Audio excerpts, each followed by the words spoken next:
K V Kunhiraman MLA എതിരെയും ബാക്കിയുള്ള 3 പ്രതികൾക്കെതിരെയും ചേർത്തിരുന്നത് 225 ആണ്. ഇതിൽ CPM-നെ വേട്ടയാടാനുള്ള ഒരു നീക്കമെന്ന നിലയിലാണ് ഇപ്പോൾ കെ വി കുഞ്ഞിരാമൻ ഇതിനെ വ്യാഖ്യാനിക്കുന്നത്. CPM-നെതിരെ ഉയർത്തിയ നുണക്കോട്ടകൾ പൊളിച്ചു കളഞ്ഞ ഹൈക്കോടതിയുടെ ഡിവിഷൻ ബെഞ്ചിന്റെ വിധിയെന്നാണ് ഇപ്പോൾ കെ വി കുഞ്ഞിരാമൻ അടക്കമുള്ളവർ പറഞ്ഞിരിക്കുന്നത്.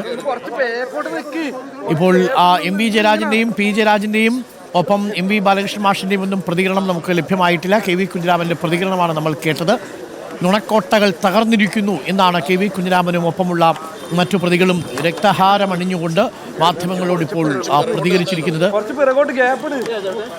ഇപ്പോൾ പ്രേക്ഷകർ കാണുന്നത് അർജുൻ കല്യാട്, ഇനിയിപ്പോൾ എങ്ങോട്ടായിരിക്കും ഇവരെ പാർട്ടി നേതാക്കൾ കൂട്ടിക്കൊണ്ടു പോവുക?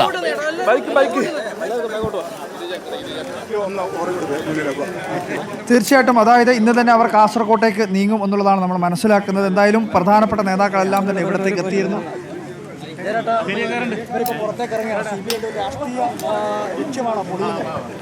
തീർച്ചയായിട്ടും CBI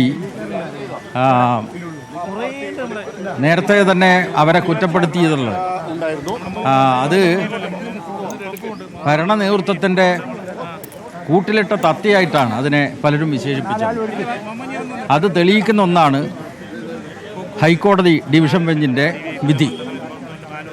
തീർച്ചയായിട്ടും CBI രാഷ്ട്രീയ യജമാനന്മാരെ തൃപ്തിപ്പെടുത്താൻ വേണ്ടി പല കാര്യങ്ങളും ചെയ്യും എന്ന് ഇതോടുകൂടി ഒരിക്കൽ കൂടി വ്യക്തമായിരിക്കുകയാണ്. നേരത്തെ തന്നെ പറഞ്ഞിട്ടുള്ള നിലപാടാണ്. CBI അത്തരത്തിൽ ഒരു രാഷ്ട്രീയ ലക്ഷ്യം വെച്ചുകൊണ്ടുള്ള ഒരു ശ്രമമാണ് നടത്തിയിട്ടുള്ളത്. അതിലാണ് ഇപ്പോൾ നേതാക്കളെല്ലാം തന്നെ പ്രതികരണം നടത്തുന്നത്. ഇപ്പോൾ MV ജയരാജൻ കൂടി ഇത്തരത്തിൽ ഒരു പ്രതികരണം നടത്തുന്നുണ്ട്.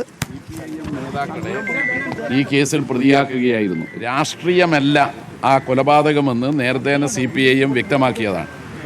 അപ്പോൾ തികച്ചും കെട്ടിച്ചമച്ച ഒരു കള്ളക്കഥ, അത് CBI ആണ് ഇത്തരമൊരു കള്ളക്കഥ ഉണ്ടാക്കിയത്.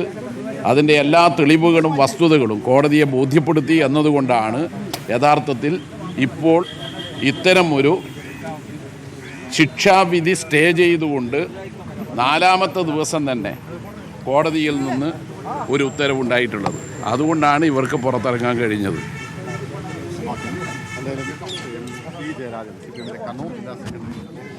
MV ജയരാജനാണ് പറഞ്ഞിട്ടുള്ളത്. CPM നേതാക്കളെല്ലാം തന്നെ ആവർത്തിക്കുന്നത് ഇത്തരത്തിൽ CBI രാഷ്ട്രീയ ലക്ഷ്യം വെച്ചുകൊണ്ടാണ് ഈ നേതാക്കളെ പ്രതി ചേർത്തത്.